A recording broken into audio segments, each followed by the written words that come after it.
Hello, in front of me I've got LG K41s. In this video I'll show you how to add different types of cards to Google Pay.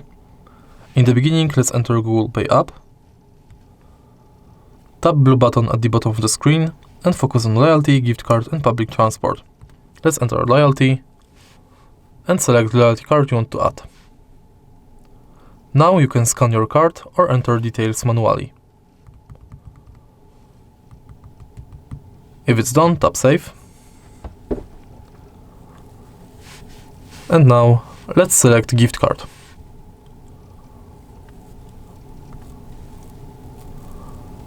It's pretty similar to loyalty card because you have to select a shop, type card number, PIN, balance, your notes and tap Save.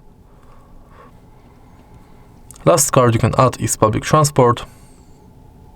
So firstly, select public transport you want to add.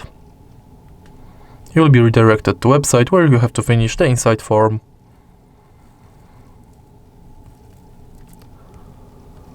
All of your cards will appear right here. If you find this video helpful, please leave a like, comment and subscribe.